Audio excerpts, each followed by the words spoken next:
ఈ వీడియోలో చూపించిన కథ, పాత్రలు పూర్తిగా కల్పితం. ఎవరి నిజ జీవితంతో దీనికి సంబంధం లేదు. ఈ కథ ఉద్దేశం కేవలం మంచి ఆలోచనలు, మంచి సందేశం ఇవ్వడం.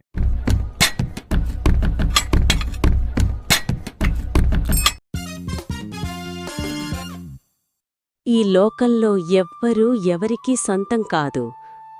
నా మొగుడు పోయినప్పుడు ఈ ఊళ్ళో ఒక్కడైనా పిడికెడు బియ్యమిచ్చాడా? లేదు. అడుక్కు తిని ఆకులేరుకుని పైసా పైసా కూడబెట్టుకున్నాను. ఈ డబ్బే నా దేవుడు, ఈ డబ్బే నా కొడుకు. ఇది లేకపోతే నన్ను కుక్కను చూసినట్టు చూస్తారు. చంద్రమ్మ, తల్లి, కాస్త దయ చూపించు. కరవు వచ్చి ఊళ్ళో పనులన్నీ ఆగిపోయాయి. 3 రోజుల్నుంచి ఈ పసివాళ్ల గొంతులో చుక్క నీరు తప్ప ఏవీ పడ్లేదు. నాకేం సంబంధం? నేను దానసత్రం తెరిచానా?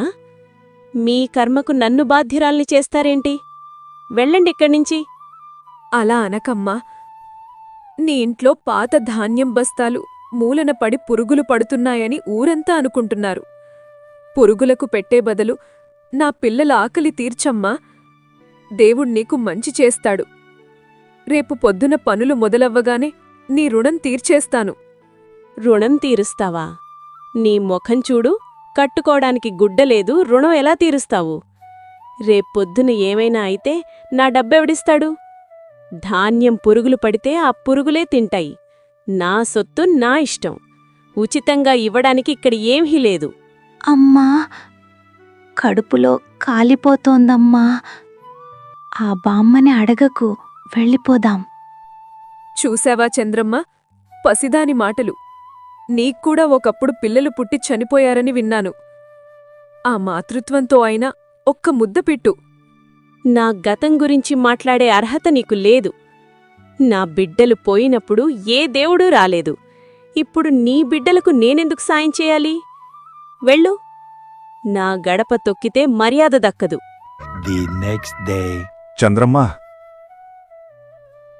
నీ గుండెకి ఏమైంది? ఈ హోరు వానలో లక్ష్మీ గుడిసె గోడ కూలిపోయింది. తల్లీ పిల్లలు త్రుటిలో ప్రాణాపాయం నుంచి తప్పించుకున్నారు.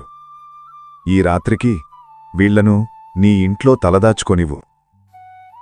నా ఇల్లు చిన్నది పెద్దాయనా. నాకే చోట్లేదు. ఊళ్ళో పెద్ద పెద్ద మేడలున్నాయిగా, అక్కడికి వెళ్ళండి. అందరూ ఇళ్ళు నిండిపోయాయి చంద్రమ్మ. గుడిలో కూడా నీళ్ళొచ్చాయి. నీ ఇల్లు ఎత్తులో ఉంది. కాస్త దయతలచు. వాన తగ్గాక పొద్దున్నే వెళ్ళిపోతారు. పొద్దున్నే వెళ్ళిపోతారని నమ్మకమేంటి? నా ఇంట్లో ఉన్న వస్తువులు, నా డబ్బు మూటలు ఎవరైనా దొంగిలిస్తే? నా వల్ల కాదు. ఈ రోజుల్లో ఎవ్వర్నీ నమ్మకూడదు. నా వల్ల కాదు. చంద్రమ్మ, మేం నీ ఇంట్లో ఏది ముట్టుకోము. కనీసం నా పిల్లల్నైనా ఆ వరండాలో కూర్చోనివ్వు. వానలో తడిచి నా చిన్న కూతురు కాలిపోతోంది. జ్వరమొస్తోంది. అమ్మమ్మ, నాకు చాలా చలిగా ఉందమ్మమ్మ. లోపల ఆ దీపం దగ్గర కూర్చుంటాను. నాకెంత భయంగా ఉందో తెలుసా? దయచేసి తలుపు తీయవా? నన్ను అమ్మమ్మ అని పిలవకు. మీ అరుపులకు నాకు నిద్ర పాడవుతోంది. నేను ఎవరికీ జవాబుదారీ కాదు. నా ప్రాణం, నా డబ్బు. ఎవరైనా నా ఇంట్లోకి వస్తే నేను ఊరుకోను. వెళ్ళండి. చంద్రమ్మ, పసిపిల్లల ఉసురు తగులుతుంది నీకు. రాతిగుండె నీది. The next day. లక్ష్మి, రాత్రి వానలో బాగా తడవడంతో పాపకు సివియర్ న్యూమోనియా అటాక్ అయింది. ఊపిరితిత్తుల్లో నీరు చేరింది. మన ఊళ్ళో వైద్యం లేదు. నా దగ్గర మందులు లేవు. వెంటనే పట్నం ఆస్పత్రికి తీసుకువెళ్ళాలి. ఏమాత్రం ఆలస్యమైనా బిడ్డ ప్రాణాలు దక్కవు. అయ్యో దేవుడా, ఎంత కష్టం తెచ్చావయ్యా. నా దగ్గర పట్నం వెళ్ళడానికి బస్సు ఛార్జీలకే డబ్బుల్లేవు. ఆసుపత్రి ఖర్చులు ఎలా భరించగలను? నా బిడ్డను బతికించండి డాక్టర్ గారు. మీ ఇంట్లో పాచిపని చేసుకుంటాను. కంగారు పడకు లక్ష్మి. ఈ ఊరు ఒక కుటుంబం. ఆ పిసినారి ముసలవ్వ తలుపు మూస్తేనేం మా గుండె తలుపులు తెరిచే ఉన్నాయి. ఇదిగో లక్ష్మి, నేను పండుగకు బట్టలు కొందామని దాచుకున్న డబ్బు. ఇది పాప ప్రాణం కంటే ఎక్కువ కాదు, తీసుకో. మీ రుణం ఈ జన్మలో తీర్చుకోలేను. మీ అందరి దయవల్ల నా బిడ్డ బతకాలి. ఇక మాటలు ఆపండి, సమయం లేదు. రామయ్య, వెంటనే బండి కట్టు, పట్నం వెళ్దాం. ప్రతి నిమిషం విలువైనదే. The next day. నాకు ఏమైంది? ఎప్పుడూ ఊరూరించే ఈ అన్నం ఈరోజు చేదుగా ఎందుకుంది? ఆ డబ్బు మూటని చూస్తుంటే నాకు ఆనందం వేయడం లేదు, భయమేస్తోంది. ఎందుకు?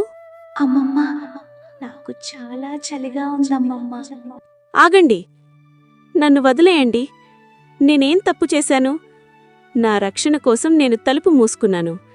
అందులో తప్పే ఉంది? పసిపిల్లల ఉసురు తగులుతుంది నీకు. అవును, నేను పాపిని. ఆ పసిబిడ్డ చలికి వణుకుతుంటే ఈ నా డబ్బు మూటను కౌగిలించుకుని పడుకున్నాను. ఈ కాగితాలు నాకు వెచ్చదనమిచ్చాయా? ఈరోజు నా గొంతులో పచ్చి మంచినీళ్లు పోయడానికి కూడా ఎవ్వరూ లేరు. నాకోసం ఎవ్వరూ లేరు. నేను సంపాదించిన ఈ డబ్బంతా నా చితికి మంట పెట్టడానికి కూడా పనికిరాదు. పట్టణం వెళ్ళిన ఆ చిన్నారి ఏమైందో, బతికిందో లేదో?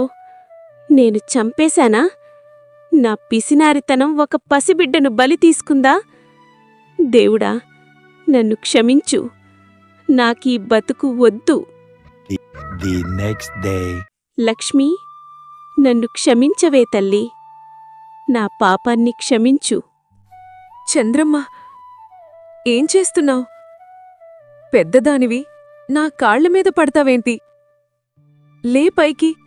లేదు లక్ష్మీ, నా వయసు పెద్దదే కాని నా బుద్ధి ఈ ఊరి మురుగు కాలువ కంటే హీనం. డబ్బుమీద ఆశతో కళ్ళు మూసుకుపోయి నీ బిడ్డను చంపుకునేదాన్ని. ఆ రోజు రాత్రి నేను తలుపు వేసినప్పుడు నా మనిషి జన్మకే తలుపు వేసుకున్నాను. ఇదిగో, ఈ మూటలో నా జీవితమంతా రక్త మాంసాలు కరిగించి దాచుకున్న డబ్బంతా ఉంది. ఇది నీకే ఇచ్చేస్తున్నాను. నీ డబ్బా? నీ ప్రాణం కంటే ఎక్కువగా చూసుకునే ఈ డబ్బు నాకెందుకమ్మా? నీకు డబ్బే కదా సర్వస్వం. కాదు లక్ష్మి, ఆ పసిబిడ్డ చాచిన చెయ్యే నా సర్వస్వం. ఈ డబ్బు నన్ను ఒంటరిదాన్ని చేసింది, నా మనశ్శాంతిని లాగేసుకుంది.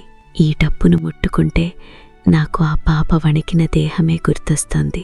ఈ డబ్బుతో నీ ఇల్లు కట్టుకో, నీ పిల్లలను పెద్ద చదువులు చదివించు, నా పాపానికి ప్రాయశ్చిత్తం చేసుకునే అవకాశమివ్వు.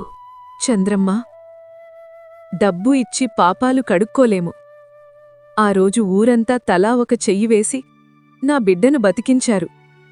వాళ్ళు డబ్బుతో పాటు ప్రేమనిచ్చారు. వాటి డబ్బుతో పాటు ప్రేమనిచ్చారు. నువ్వు ఈ డబ్బును నాకు కాదు, ఈ ఊరి గుడికి, బడికి ఇవ్వు. కాని నీలో వచ్చిన ఈ మార్పే నాకు 10,000. ఈ రోజునుంచి నువ్వు ఒంటరిదానివి కాదు, మా ఇంటి మనిషివి. అలా ఆ రాజుగారు తన దగ్గర ఉన్న బంగారాన్ని ఎవ్వరికీ ఇవ్వకుండా ఒక గదిలో దాచేసి చివరికి ఆ గదిలోనే ఊపిరాడక చనిపోయాడు. అర్థమైందా పిల్లలు? దాచుకుంటే పోయేది ప్రాణం, పంచుకుంటే పెరిగేది ఆనందం. అంటే ఆ రాజు ముసలమ్మలాగా పిసినారి అన్నమాట. అవున్రా కన్నా, కరెక్ట్గా చెప్పావు. ఆ పిసినారి ముసలమ్మ నేనే. కాని ఇప్పుడు మారిపోయాను కదా. ఇదిగో, అందరికీ లడ్డూలు తీసుకోండి. ఏంటమ్మా చంద్రమ్మ, పిల్లలతో భలే కలిసిపోయావు. ఎప్పుడూ చిరాకుపడే నీ ముఖంలో ఇప్పుడింత ప్రశాంతత ఎలా వచ్చింది? రాకుమారి, ఏడవకమ్మా. నువ్వు డాక్టర్వి. నువ్వే ఏడిస్తే రోగులకు ధైర్యం ఎవరు చెబుతారు? నేను డాక్టర్ని అయ్యానంటే దానికి కారణం నువ్వే అమ్మమ్మ. ఆ రోజు నువ్వు నీ డబ్బంతా ఇచ్చి మమ్మల్ని చదవకపోయంటే ఈరోజు నేనిలా ఉండేదాన్ని కాదు. మమ్మల్ని వదిలి వెళ్ళిపోకమ్మమ్మా. నేనెక్కడికి వెళ్తాను తల్లి? మీ అందరి గుండెల్లోనే ఉంటాను. ఒకప్పుడు ఈ ప్రాణం పోతే నా శవాన్ని మోయడానికి నలుగురు వస్తారో రారో అని భయపడేదాన్ని. కాని ఈరోజు ఈ ఊరంతా నాకోసం కన్నీరు కారుస్తోంది. నా జన్మ ధన్యమైంది. నువ్వు మా ఊరికి దేవుడువమ్మా. బడి కట్టించావు, ఆసుపత్రి కట్టించావు. నీ పేరు ఈ ఊరు ఉన్నంతకాలముంటుంది. నాదొకటే కోరిక. ఈ ఊళ్ళో ఏ పసిబిడ్డ ఆకలితో ఏరవకూడదు. డబ్బు కేవలం ఒక కాగితం. దాన్ని అవసరానికి వాడాలి, కాని మనుషుల్ని ప్రేమించాలి. దాచుకోవడంలో భయం ఉంది, పంచుకోవడంలోనే నిజమైన ఆనందం ఉంది. నాకిప్పుడు చాలా ప్రశాంతంగా ఉంది రాకుమారి. వీరవర్మ రాజ్యానికి రాజు. కాని అతని మనసులో ప్రశాంతత లేదు. ప్రజలు ఎంత సంపాదించినా ఇంకా ఏదో కావాలని ఏడుస్తున్నారు. అసలు జీవితానికి అర్థమేమిటి అని తెలుసుకోవడానికి మారువేషంలో అడవికి వచ్చాడు. అక్కడ ఒక చెట్టు కింద బోధి అనే వ్యక్తి ఆనందంగా గంతులేస్తూ కనిపించాడు. ఓయ్, ఎవరయ్యా నువ్వు? ఒంటిమీద సరిగ్గా బట్టలు కూడా లేవు. తినడానికి తిండి ఉందో లేదో కూడా తెలీదు. కాని చిన్నపిల్లాడిలా గంతులేస్తున్నావు. నీకు పిచ్చా? అవును బాటసారి, నాకు పిచ్చే. ఆనందం అనే పిచ్చి. మరి నీ ముఖమెందుకలా వాడిపోయింది? నీకేమైనా జబ్బు చేసిందా? విచారమనే జబ్బు? నాకు జబ్బా? నేనెవరో తెలుసా? నేను ఈ దేశపు... సరే వదిలే. నేనొక ధనవంతుణ్ణి. నా దగ్గర అన్నీ ఉన్నాయి. కానీ నాకు నిద్ర పట్టడం లేదు. నీ దగ్గర ఏమీ లేకపోయినా ఇంత ఆనందంగా ఎలా ఉన్నవు? నా దగ్గర ఏమీ లేదు అని ఎవరు చెప్పారు? నా దగ్గర 3 రహస్యాలున్నాయి. అవి నీ దగ్గర లేవు. అందుకే నువ్వు పేదవాడివి, నేను ధనవంతుడిని. బోధి రాజును నది ఒడ్డుకు తీసుకెళ్లాడు. నా ఆనంద రహస్యం తెలియాలంటే నువ్వా పెద్ద రాయిని ఎత్తిపట్టుకోవాలి. ఇదెంత పని? ఒక రాయి ఎత్తితే ఆనందం వస్తుందా? బాగుంది. ఇప్పుడు అలాగే పట్టుకుని మన సంభాషణ కొనసాగిద్దాం. చెప్పు బాటసారి, నువ్వు రోజుకి ఎన్ని సమస్యల గురించి ఆలోచిస్తావు? రాజ్యం అన్నాక 100 సమస్యలుంటాయి. శత్రువుల భయం, పన్నులు, ప్రజల గొడవలు, అబ్బో చాలా ఉంటాయి. మరి అవన్నీ ఎక్కడ మోస్తున్నావు? ఎక్కడ మోయడమేంటి? నా తలమీదే, నా ఆలోచనల్లోనే. అక్కడే ఉంది సమస్య. ఆ రాయి బరువుగా ఉందా? అవును, చేతులు నొప్పి పడుతున్నాయి. దీన్ని కింద పడేనా? వద్దు, ఇంకాసేపు పట్టుకో. నీ సమస్యలు కూడా అంతే. నిన్న జరిగిన గొడవని ఈరోజు కూడా తలమీద మోస్తే అది బరువు కాక ఏమవుతుంది? మొదటి రహస్యం, గతాన్ని కింద పడేయడం. నువ్వా రాయిని కింద పడేస్తేనే నీ చేతులకు విశ్రాంతి దొరుకుతుంది. నీ సమస్యల గురించి ఆలోచించడం మానేసి వాటి పరిష్కారం గురించి ఆలోచించు. అబ్బా, ఎంత హాయిగా ఉందో. నిజంగానే నేను నా సమస్యల్నే నా మీద నేనే మోస్తున్నాను కదా. అంటే సమస్య గురించి కాదు, పరిష్కారం గురించి ఆలోచించాలి. సరే, గతాన్ని వదిలేశాను. కానీ రేపటి భయం నన్ను వెంటాడుతోంది కదా. రేపు నా ఆస్తి పోతే, రేపు నాకు జబ్బు చేస్తే, రేపు నా ప్రజలు నన్ను ద్వేషిస్తే? దీనికి సమాధానం చెప్పాలంటే నీకొక కథ చెప్పాలి. ఒక ఊరిలో రంగడు అనే పిసినారి ఉండేవాడు. రంగడు ఎంత ధనవంతుడంటే 7 తరాలకు సరిపడా బంగారముంది. కాని అతనికొక భయం పట్టుకుంది, రేపు నాకు తిండి దొరకకపోతే అని. అందుకే అతను రోజుకి పిడికెడన్నం మాత్రమే తినేవాడు, మిగతాది దాచుకునేవాడు. ఒకరోజు యమధర్మరాజొచ్చాడు. రంగా, నీ టైం అయిపోయిందిరా అన్నాడు. రంగడు ఏడ్చాడు. అయ్యో, ఇప్పుడే కాదు, నేను సంపాదించిందాంట్లో 10% కూడా అనుభవించలేదు అన్నాడు. యమధర్మరాజన్నాడు, నీ ఆస్తిలో సగమిస్తావా? 1 గంట టైమిస్తాను అన్నాడు. రంగడన్నాడు, మొత్తమిస్తాను. అప్పుడు యమధర్మరాజు నవ్వి అన్నాడు, ప్రాణం విలువ ఆస్తితో కొనలేదు అని తీసుకుపోయాడు. చూసావా బాటసారి, రంగడు రేపు కోసం బ్రతికి నేడు చనిపోయాడు. నువ్వు కూడా రేపు ఏం జరుగుతుందో అని భయపడితే ఈ క్షణంలో ఉన్న అందమైన వెన్నెలని, ఈ చల్లని గాలిని మిస్సవుతావు. రెండవ రహస్యం, వర్తమానంలో బ్రతకడం. రేపు అనేది లేదు, నిన్న అనేది గడిచిపోయింది, ఉన్నది ఇదొక్కటే. ఎంత వింత మనిషి! ఇంత డబ్బు పెట్టుకుని కూడా ఒక్కరోజు సుఖంగా బ్రతకలేదా? అతను బ్రతికుండగానే చనిపోయినట్టే కదా. రేపు కోసం బ్రతికి ఈ రోజున కోల్పోయాడు. నిజమే, నేను కూడా రేపు రేపు అని అనుకుంటూ ఈరోజు జీవించడమే మర్చిపోయాను. అప్పుడే రాజుకు వర్తమానంలో జీవించడం ఎంత ముఖ్యమో అర్థమైంది. ఉదయాన్నే బోధి రాజును ప్రశాంతమైన సరస్సు దగ్గరకు తీసుకెళ్లాడు. రా, ఈ నీటిలో చూడు. ఇప్పుడు నీకు ఏం కనిపిస్తోంది? నేను కనిపిస్తున్నాను. ఇప్పుడు సరిగ్గా కనిపించడం లేదు. నా ముఖం ముక్కలు ముక్కలుగా ఉంది. నీ మనసు కూడా అంతే. కోరికలు అనే రాళ్లు విసిరితే మనసు కదులుతూనే ఉంటుంది. అప్పుడు నీకు నువ్వు ఎవరో తెలియదు. ఎప్పుడైతే కోరికలు ఆగిపోతాయో మనసు నిలకడగా మారుతుంది. అప్పుడే నీ లోపల ఉన్న దేవుడు నీకు కనిపిస్తాడు. మూడవ రహస్యం, నీ లోపల వెతకడం. సంతోషం వస్తువుల్లో లేదు, నీ మనసు నిశ్చలత్వంలో ఉంది. అంటే నా మనసు కూడా కోరికల వల్ల ఇలాగే కదులుతోంది అన్నమాట. కోరికలు ఆగితేనే నిజంగా నేనెవరో నాకు తెలుస్తుంది. నువ్వు సామాన్యుడివి కాదు, నాకు నిజంగా కళ్ళు తెరిపించావు. నేను రాజుని అని గర్వపడ్డాను, కాని నేను శాంతి కోసం అడుక్కునే బిచ్చగాడిని అని ఈరోజు అర్థమైంది. ఈరోజు నుంచి నేను నిజమైన రాజులా బ్రతుకుతాను. వెళ్ళు నాయనా. సింహాసనం మీద కూర్చున్నా సరే సన్యాసిలా ఆలోచించు. అప్పుడే ప్రజలను ప్రేమించగలవు. సింహాసనం మీద కాదు, నా మనసు మీద రాజ్యమేలుతాను. వీరవర్మకు 3 రహస్యాలు అర్థమయ్యాయి. గతాన్ని వదిలేయడం, వర్తమానంలో జీవించడం, తన లోపలే సంతోషాన్ని వెతకడం. రాజు ఇక నిజమైన రాజులా ఆలోచించి ప్రజలను ప్రేమించే నాయకుడిగా మారాలని నిర్ణయించుకున్నాడు. సంతోషమనేది బయట దొరికేది కాదు, మనసులో పుట్టేది. మిత్రులారా, ఈ కథ మీకు నచ్చితే తప్పకుండా కామెంట్ చేయండి. మా ఛానల్ను సబ్స్క్రైబ్ చేసి వీడియోకి లైక్ చేయడం మర్చిపోవద్దు. మీకోసం చివర్లో ఒక స్పెషల్ ఎడిషనల్ క్లిప్ కూడా ఉంది.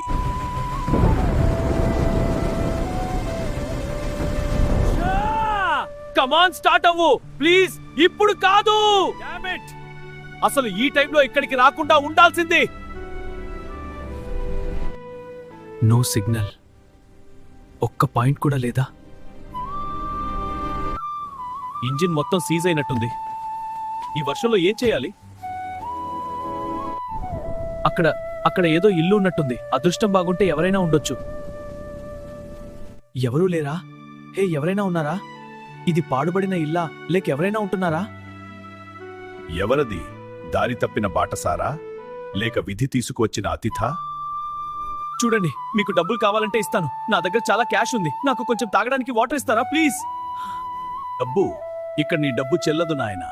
ఇక్కడ కాలం మాత్రమే విలువైనది. నీ దగ్గర కాలం ఉందా? కాలమా? మీరు ఏం మాట్లాడుతున్నారు?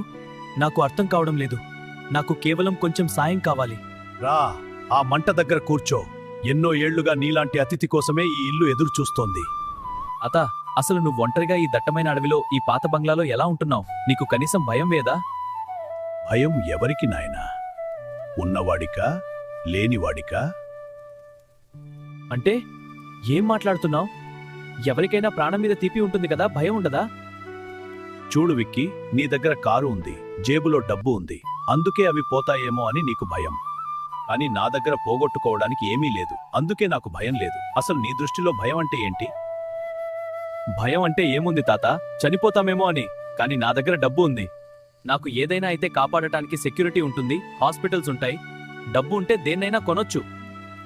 మరణాన్ని నీ సెక్యూరిటీ గార్డులు ఆ మృత్యువుని గేటు దగ్గరే ఆపేస్తారా? చూడు తాత, నువ్వు తత్వాలు చెప్పడానికి నన్ను పిలిచావా? నేనిక్కడ వర్షం తగ్గే వరకు ఉండటానికి వచ్చాను. భ్రమలో ఉన్నావు నాయనా. కాలం మూడితే నీ డబ్బు కైతం ముక్కతో సమానం. సరే, ఒక కథ చెప్తాను విను. జమీందారు నీకంటే ఎక్కువ అహంకారం ఉన్నవాడు. ఆ జమీందారు పేరు గజపతి. నీలాగే అహంకారి. యమధర్మరాజు కూడా తన కోటలోకి రాలేడనుకున్నాడు. కాని ఒకరోజు కలలో మృత్యువు కనిపించి, రేపు సాయంత్రం ఉత్తర దిక్కున నీ ప్రాణం పోతుంది అని చెప్పింది. గజపతి భయపడి గుర్రం ఎక్కి 100 మైళ్ల దూరంలో ఉన్న మరో రాజ్యానికి పారిపోయాడు. అక్కడ ఒక గుహలో దాక్కుని హమ్మయ్య, ఇప్పుడు మృత్యువు నన్ను వెతకలేదనుకున్నాడు. అప్పుడే అక్కడ ఒక సింహం ఇలా అంది, ఓ గజపతి, నీ ప్రాణం ఇక్కడే పోవాలని రాసి ఉంది. నువ్వు అంత దూరం నుంచి రావేమో అని కంగారు పడ్డాను, కాని నువ్వే వచ్చి నా పని సులభం చేశావు. చూసావా విక్కీ, మనం భద్రత కోసం పరిగెడుతున్నాం అనుకుంటాం, కానీ మనం పరిగెత్తేది మరణం వైపే. నువ్వు చెప్పింది నిజమే తాత, కానీ ఇదంతా నాకెందుకు చెప్తున్నావు? నువ్వెవరసలు? నేను కూడా ఒకప్పుడు నీలాగే దారి తప్పిన ప్రయాణికుడిని. నీలాగే ఈ బంగ్లాలోకి వచ్చాను. ఈ కథ విన్నాను, కాని నేను మారలేదు. అందుకే ఇక్కడే ఉండిపోయాను. విక్కీ, ఈ బంగ్లాలో మనుషులు ఎవరూ లేరు. నేను చనిపోయి 50 ఏళ్లయింది.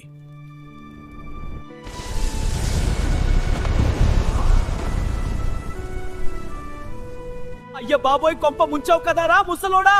మొదటి ఇక్కడ నుండి వెళ్ళిపోవాలి.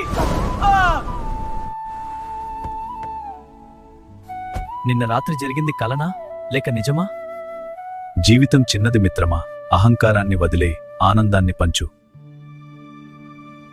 ఈ వీడియోని చివరి వరకు చూశారంటే మీకు కథ నచ్చినట్టే. ఇలాంటి 3D స్టైల్ కథలు మరిన్ని కావాలంటే కామెంట్లో ఎస్ అని టైప్ చేయండి. ఈ కథ మీకు నచ్చితే ఒక లైక్ ఇవ్వండి. ఇలాంటి మంచి కథలు ఇంకా రావాలంటే నా ఛానల్ని సబ్స్క్రైబ్ చేయండి. మీ ఒక్క సపోర్ట్ నాకు పెద్ద మోటివేషన్.